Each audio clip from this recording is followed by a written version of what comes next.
Seberapa besar kepercayaan Anda kepada pasangan, kekasih, atau sahabat Anda? Tetaplah berwaspada walaupun Anda bersama orang yang seharusnya menjaga Anda, karena sifat manusia pasti ada errornya. Halo semua, selamat datang di channel kami, Jurnal Kriminal bersama saya Atika Walo. Bagi Anda yang menyukai pembahasan tentang kasus-kasus kriminal, misteri, horor, kami sengaja membangun channel ini untuk Anda. Jangan lupa untuk mendukung channel kami dengan cara subscribe, like, komen, dan share ke media sosial yang Anda punya.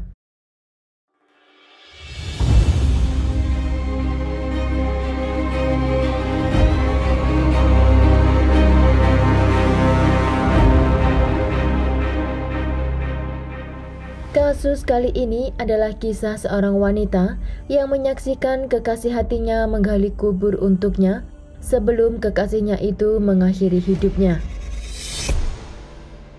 Rachel Rose Bruckheimer lahir pada tanggal 18 Januari tahun 1984 di Everett, Washington.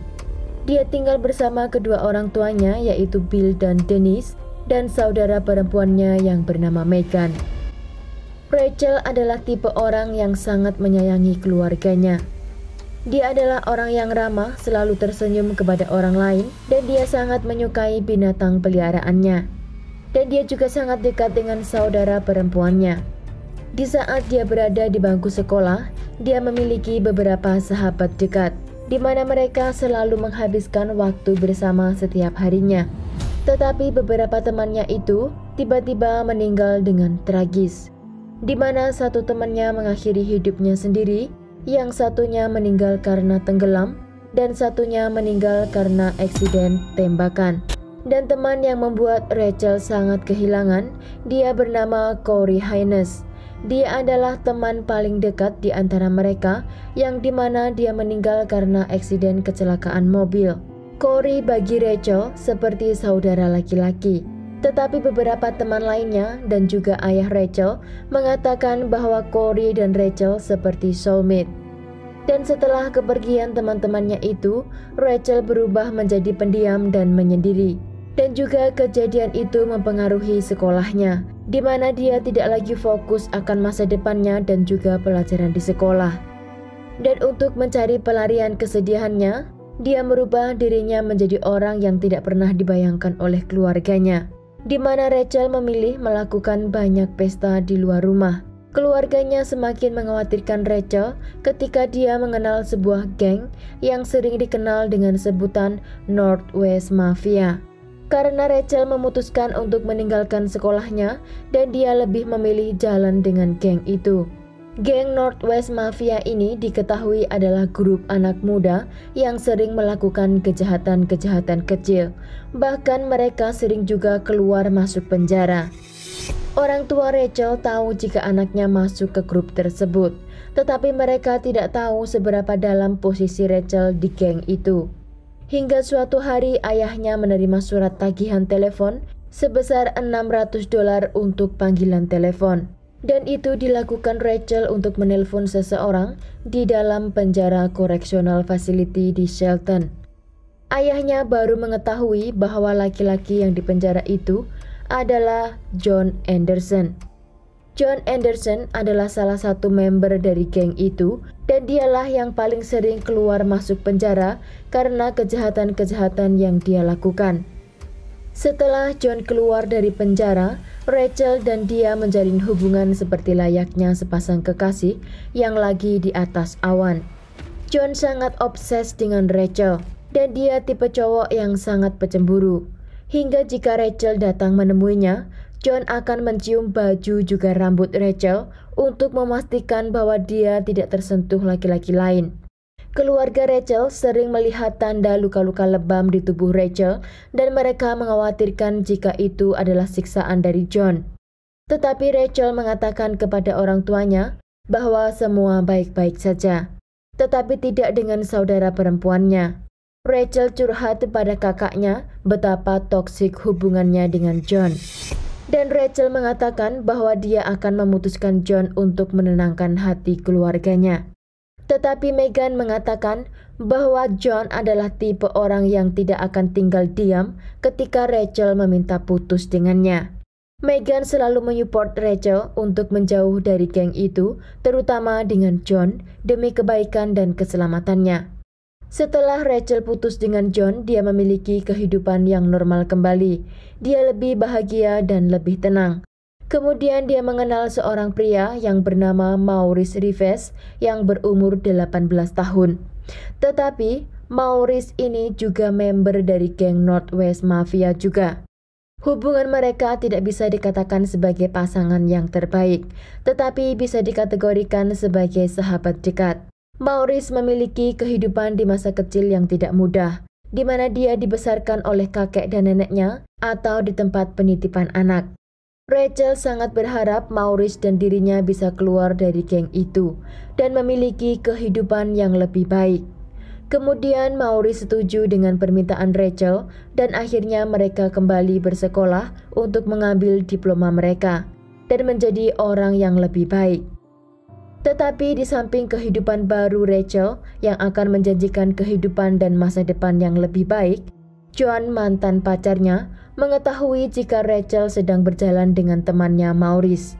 Dan John mendapat rumor jika Rachel membocorkan rahasia geng Northwest Mafia kepada geng oposit mereka. Tetapi itu tidak pernah dikonfirmasi. Tetapi rumors itu cukup membuat geng Northwest Mafia untuk merencanakan sesuatu kepada Rachel. Pada tanggal 27 September tahun 2002, Rachel diundang untuk pergi ke sebuah party dengan Maurice yang dibentuk oleh geng Northwest Mafia. Saat kakaknya Meghan memberi peringatan kepada Rachel untuk tidak menghadiri pesta itu karena dia pikir di sana pasti akan ada geng Northwest Mafia. Tetapi Rachel mengatakan kepada kakaknya jika tidak ada yang perlu dikhawatirkan karena dia tidak pergi sendiri, ada Maurice yang menemaninya. Malam itu Meghan merasa sangat tidak tenang dengan kepergian adiknya. Tetapi kata adiknya di pesta itu semua baik-baik saja. Semua berjalan normal dan dia sangat bahagia. Sampai akhirnya datanglah John ke pesta itu. John merasa tidak diberi perhatian karena semua orang pada enjoy di pesta itu tanpa menyapa dan menghiraukan dirinya. Lalu John berulah dengan memukuli beberapa anak di sana untuk mendapat perhatian. Sambil dia memberi peringatan dengan melepaskan beberapa tembakan dari senjata apinya. Rachel yang melihat suasana itu, dia merasa bahwa saatnya untuk meninggalkan ruangan itu. Dia mengajak Maurice, tetapi Rachel tidak sampai di pintu keluar. Karena beberapa laki-laki, termasuk Maurice, mereka telah merencanakan semua itu untuk menyakiti Rachel. Laki-laki itu mendorong tubuh Rachel ke lantai dan mulai menendang secara bergiliran, termasuk Maurice juga ikut dalam penyiksaan itu. Dengan mereka membesarkan volume musik di rumah itu agar suara jeritan Rachel tidak terdengar dari luar. Setelah Rachel tidak sadarkan diri, Rachel diikat dengan tali dan mulutnya dilakban, lalu dia diletakkan di garasi tempat itu. Setelah itu mereka memesan pizza dan bermain game bersama member lainnya, sebelum melanjutkan rencana berikutnya untuk Rachel. Di sana mereka merencanakan untuk meminta tebusan kepada orang tuanya. Ada juga yang mengusulkan untuk memperkaosnya secara bergiliran. Lalu muncullah ide dari salah satu member itu yang bernama Yusuf Jihad tentang apa yang akan mereka lakukan kepada tubuh Rachel. Tetapi malangnya ketika Rachel tersadar, saat mereka juga masih sibuk dengan makan dan juga bermain game, Rachel tidak mampu untuk melepaskan ikatan di tubuhnya. Trisha Corner adalah seorang wanita yang menyewa rumah itu dengan pacarnya, di mana pacarnya Trisha juga member dari geng Northwest Mafia. Dia sangat terkejut ketika datang melihat seorang wanita sedang terikat di garasinya. Trisha berusaha untuk menolong Rachel dengan mengambil pisau dapur untuk memotong tali dan melepaskan ikatan di tubuh Rachel. Tetapi John dan orang lainnya di dalam rumah itu mendengar kedatangan Trisha. Dan mereka menyuruh Trisha untuk masuk ke rumah dan menyerahkan Rachel kepada John. Tetapi Trisha bukannya masuk ke rumah mencari bantuan atau memanggil polisi untuk menyelamatkan Rachel, tapi Trisha malah menyuruh orang-orang itu untuk segera membawa Rachel keluar dari rumahnya. Dan mereka pun membawa Rachel keluar dengan tubuhnya dimasukkan ke dalam tas gym besar, lalu dilemparkan ke bagasi mobil Jeep milik salah satu member geng itu yang bernama Matthew Durham. 4 orang dari grup itu termasuk John dan Maurice menyetir mobil itu ke arah gunung yang berjarak 30 mil atau sekitar 48 km yang letaknya jauh dari kota.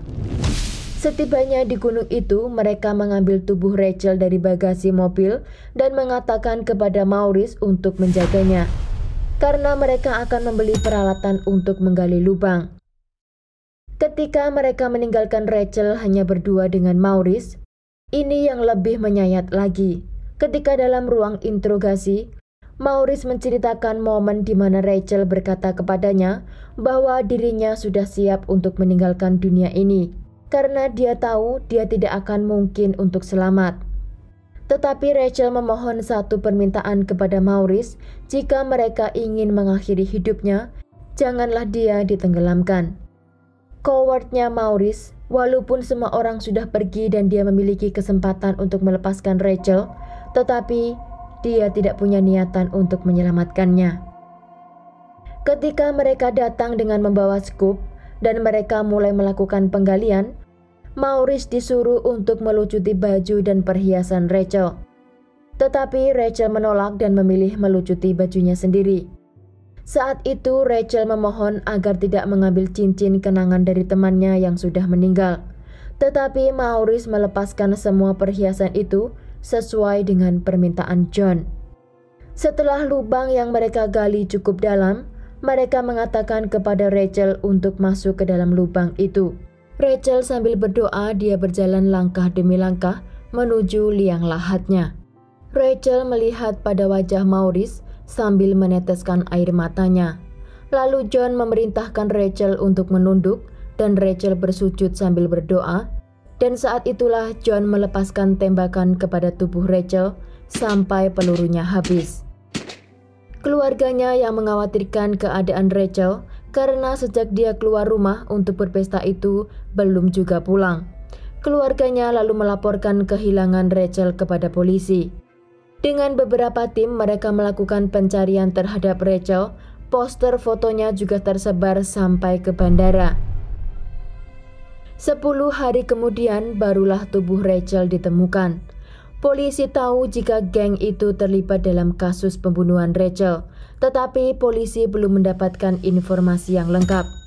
Kemudian ada satu laki-laki dari geng itu yang bernama Jeffrey Bart. Dia merasa menyesal dan akhirnya dia menceritakan kepada ibunya apa yang terjadi kepada Rachel. Lalu ibunya mendatangi kantor polisi dan mengatakan apa yang telah anaknya katakan. Di hari itulah polisi menemukan titik terang tentang sebuah mobil Jeep merah milik Matthew Durham. Polisi mendatanginya untuk meminta keterangan. Awalnya Matthew menolak dan tidak mau terlibat dalam kasus itu.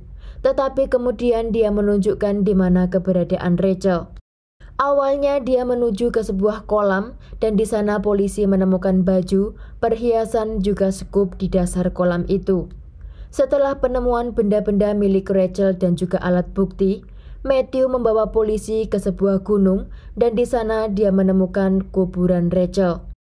Polisi segera menggali tanah itu dan di sana ditemukan tubuh Rachel dalam keadaan bersujud dengan tangan berdoa. Setelah tubuh Rachel ditemukan, polisi memanggil 8 orang yang bersangkutan tentang kasus pembunuhan itu, yaitu Tony Williams, Nathan Lovelace, Maurice Rivers, Matthew Durham, Jeffrey Bart, John Anderson, John Whittaker, dan Joseph Jihad. Tetapi semua orang itu menyalahkan satu sama lainnya untuk menyelamatkan diri dari hukum. Keluarga Rachel sangat kecewa dengan keadaan anaknya, apalagi dengan Maurice, yang mereka tahu bahwa Maurice adalah orang yang katanya mencintai dan akan menjaga Rachel. Semua orang di geng itu tidak ada yang berani berdiri dan menyebutkan nama John.